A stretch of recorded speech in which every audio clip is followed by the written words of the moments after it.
पत्नी का जो एक धर्म है उसे पातिव्रत धर्म कहते हैं। यदि केवल अपने पति को भगवान मानकर और उनकी आराधना में, तो वो मोक्ष पदवी भी प्राप्त करती है और जो चाहे वो प्राप्त कर सकती है।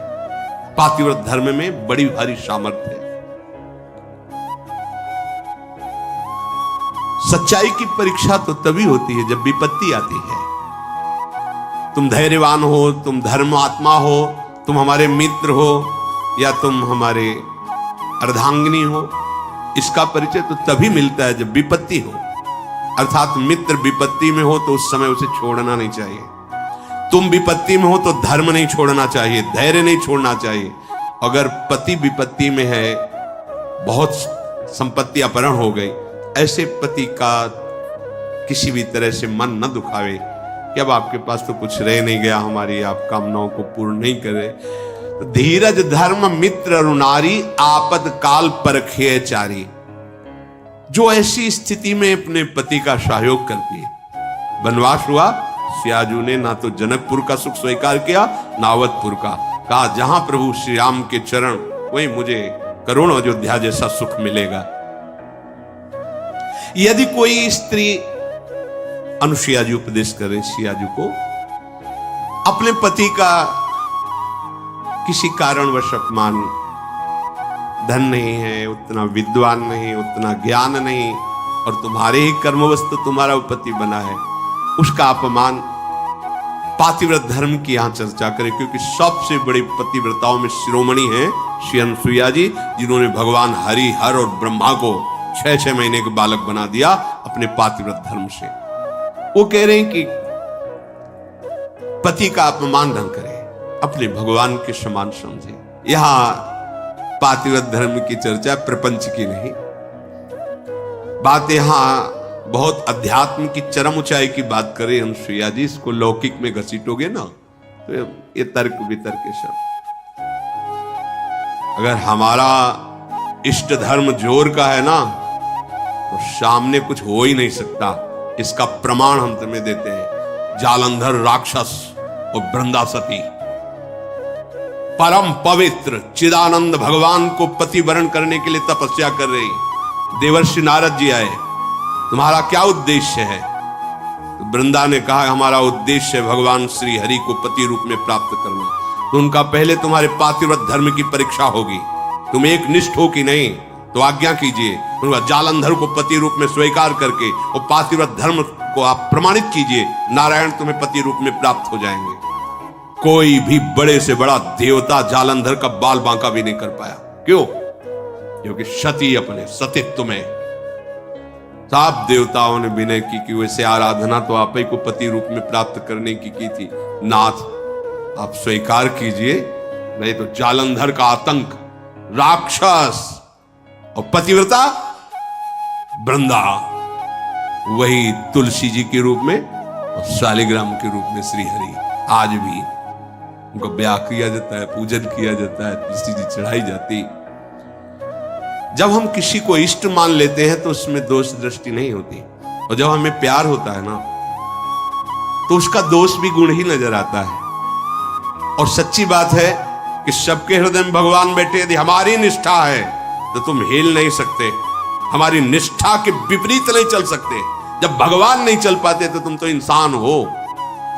ये था माम प्रपद्यन्ते तास्ते, मेरे लाला बनकर घुटने के बल हमारे आंगन में चलो तो अनंत ब्रह्मांडों का पिता घुटनों के बल चल रहा नंद बाबा के आंगन में या महाराज दशरथ जी के आंगन में। मंगल भवन अमंगलहारी, द्रवहुषु दशरथ अजीर बिहारी।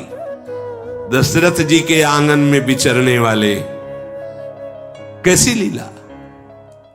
अनंत ब्रह्मांडों का पिता बालक बन करके, जब वो बन सकता है तो तुम्हारे निष्ठा और पातिव्रत धर्म में वैसे ही चलेगा जैसे तुम विचार करोगे, क्योंकि तुम्हारा पातिव्रत धर्म पवित्र।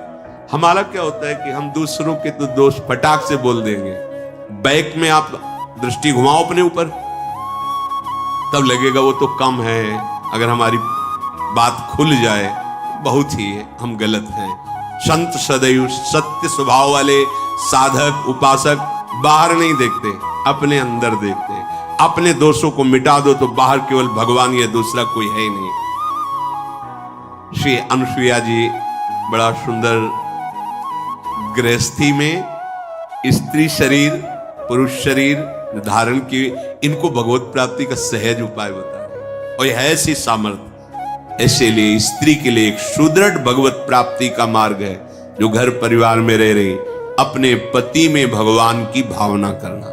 मेरे पति ही मेरे भगवान हैं, ऐसी भावना से आठों पहर उनकी आज्ञा में रहना।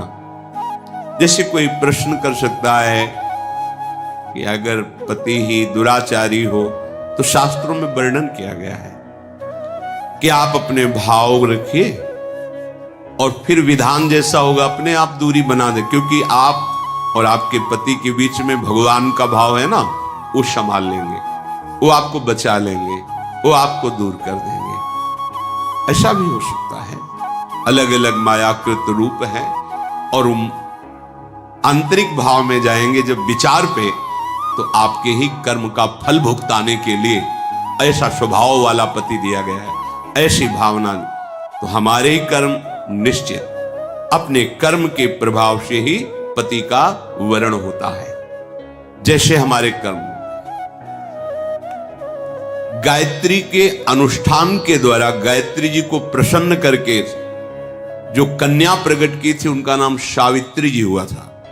बहुत ही तेजस्विनी राजकुमारी थी। जब वर वरण की बात आई तो उनके पिता ने आदेश किया कि तुम स्वयं घूमो मृत्युलोक में और जो तुम्हें वर पसंद आएगा उसके साथ ब्याह कर दे, इतना प्यार कर दे।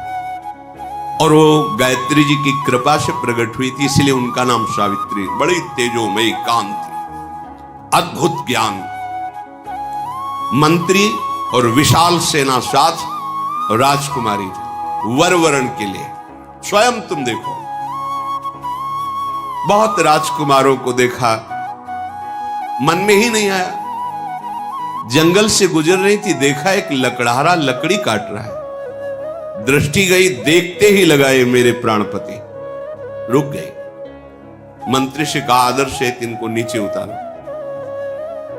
वो तो क्या अपराध बन गया, सैनिक घेरे हुए हैं, राजमंत्री।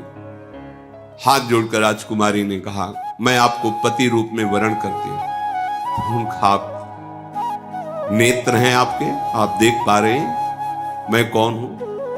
लकड़ी काट के बेचता हूं और अपने माता पिता की सेवा करता हूं। मेरे पास रहने का ठिकाना नहीं, खाने का। वो आपका राज वैभव का प्रभु, मैं राज वैभव को पति नहीं बना रही हूं, आपको पति रूप से वरण। मेरा मन मान गया है, मेरा मन राजी हो गया है आपको देख के, आपके सौंदर्य को, आपके गुण को, आपके घर को, आपके वैभव को देखकर मैं पति नहीं बना रही, मेरा मन मान गया है। आपके माता पिता कहाँ हैं? बोले जंगल में एक झोपड़ी में विराजमान।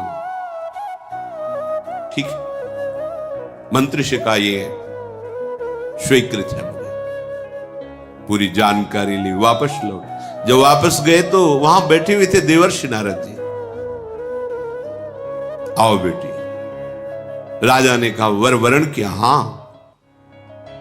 मंत्री ने पूरी बात बताई। देवर्षि नारद जी ने कहा नहीं नहीं नहीं, गलत हो गया।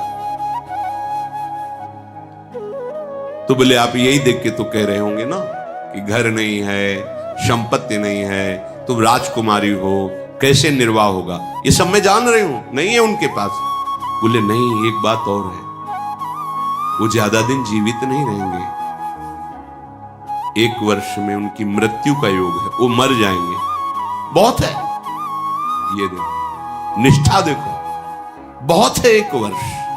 अगर मैं एक दिन भी उनके नाम का सुहाग भरने को पा गई तो आज जीवन निर्वाह कर जाऊंगी उनके लिए। कैसा हमारा देश यति और सतियों का देश है। जैसे एक सन्यासी सर्वत्यागी, ऐसे साफ सुख की भावना केवल अपने पति में निहित करके भगवान को रिझा लिया। ये वो पातिव्रत धर्म है। अब सब भगत ही थोड़ी होते हैं, सब धर्म से ही थोड़ी चलते हैं। नारद जी बहुत प्रसन्न हुए। उन्होंने कहा एक बार जिसका वरण कर लिया बस।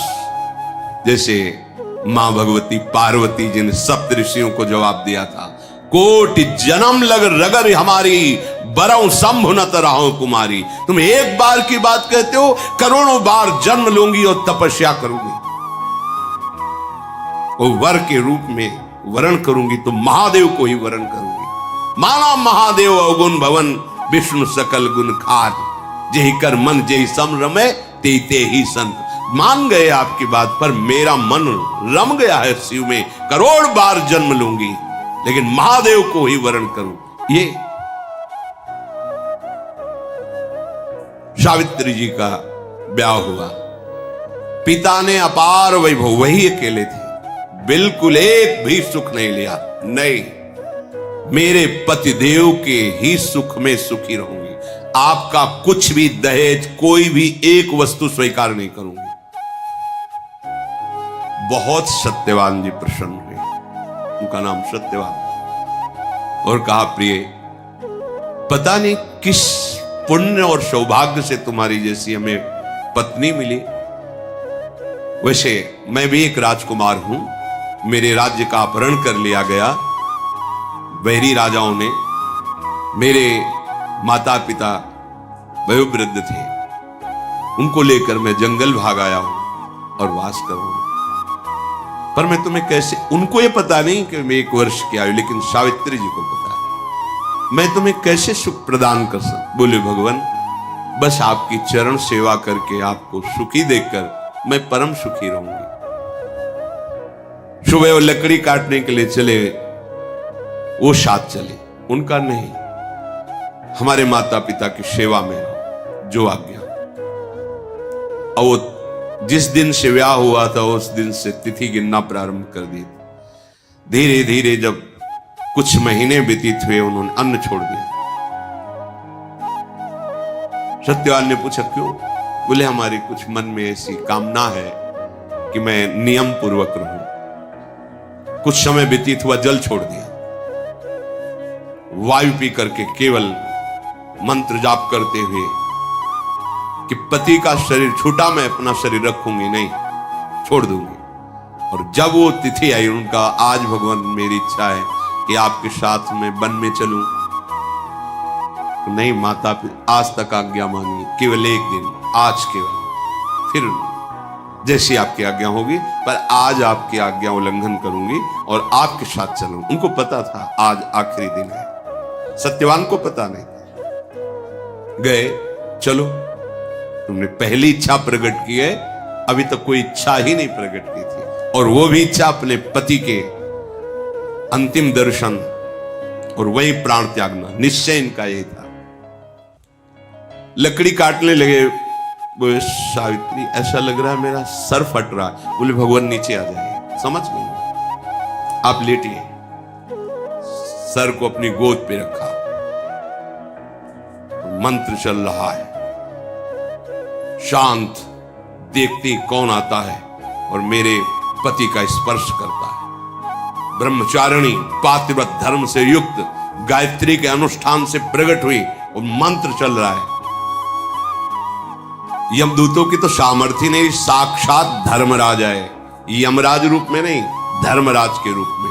उनके 2 रूप हैं, पापियों के लिए भयानक यम रूप, जो यमदूत पहुंचते हैं, महान दंड देते हैं, लेकिन जो धर्मात्मा पुरुष होते हैं, जिनसे पाप और धर्म दोनों, फिर वो उनके लिए थोड़ी सुविधा होती है। और जो धर्मात्मा पुरुष होते हैं वह साक्षात धर्मराज पहुंचते हैं, लेकिन जहां भक्त होते हैं वहां भगवत पार्षद पहुंचते हैं, ऐसे नहीं। और यहां तो भगवत पार्षदों का भी प्रवेश नहीं। श्री जी की सखियां जो अत्यंत करुणामयी, देखा सामने धर्मराज, मंत्र का प्रभाव, मूर्तिमान धर्मराज सामने। उनका बेटी तुम्हें धैर्य धारण करना होगा, वो मूर्छित हो गए सत्यवान। उनके आते ही प्रक्रिया है प्राण घसीटने की, मूर्छा गए। तो उनका भगवान ये मेरे पति हैं, आप प्राण ले लो और देह की रक्षा करो, ऐसा कैसे हो सकता है? ये हमारे प्राण हैं। तो उनका समय तो पूरा हो गया, मैं तुम्हारे पति को सूक्ष्म शरीर में, यातना देह में लेकर अब जा रहा हूं। बोले आप अपना काम कीजिए और मैं अपने धर्म का निर्वाह करूंगा। खींचा सूक्ष्म प्राणों को, बंधन से बांधा, यमपाश से चल पड़े। सावित्री जी मंत्र बल से पीछे चल पड़ी। कंकन किंकिनी की झनकार तो पीछे मुड़ के, उनका बेटी असंभव है, मृत्यु होने के बाद जीव को अपने कर्मों का फल भोगना ही पड़ता है, वो किसी का साथ निर्वाह नहीं कर सकता। तुम वापस चली जाओ। उनका आप अपने कर्तव्य का पालन करें, हम अपने कर्तव्य का पालन करें। आगे बढ़े, पीछे का तुम्हारे पति प्रेम को देख करके हमारे हृदय में उत्साह हो रहा है। तुम वरदान मांगो, केवल सत्यवान के प्राणों को छोड़कर, इस जीवात्मा को छोड़कर तुम कोई भी वरदान मांगो। उनका सुना है हमारे सास ससुर राजा थे, उनका राज्य वैभव उनको पुनः प्राप्त हो जाए, उनके नेत्रों की ज्योति प्रकट हो जाए, ऐसी हमारी इच्छा है। तथास्तु। फिर चले, देखो एक और वरदान मांगो और आप वापस चले। तो हमारे माता पिता के पास केवल हम ही संतान थी, पुत्र नहीं था। एक पुत्र प्रदान कर दीजिए, अर्थात भाई। तथास्तु। फिर देखो बेटे, हम तुम्हें बार बार कह रहे हैं, यहां से आगे की यात्रा सूक्ष्म देह से होती है, स्थूल शरीर से नहीं। तुम अपने पातिव्रत धर्म से युक्त हो, इसलिए मुझे देख पा रहे हो, मेरे साथ चल रहे हो, पर अब उचित नहीं है। एक और वरदान मांग लो। तो अब मुझे भी एक पुत्र चाहिए। उनका तथास्तु। बोले रुक जाओ, मैं एक पतिव्रता हूं और बिना पति के संतान कैसे हो सकती? धर्मराज जी फंस गए, पतिव्रता के वचन में धर्मराज जी फंस गए, सत्यवान को छोड़ना पड़ा। ये उसी पातिव्रत धर्म का वर्णन पीछे हमने कई बार सुना है। कश्यप ऋषि से कहा कि मैं वो पेड़ की बगुली नहीं हूं जो तुम्हारे देखने से भस्म हो जाएगी, मैं एक पतिव्रता हूं, पातिव्रत धर्म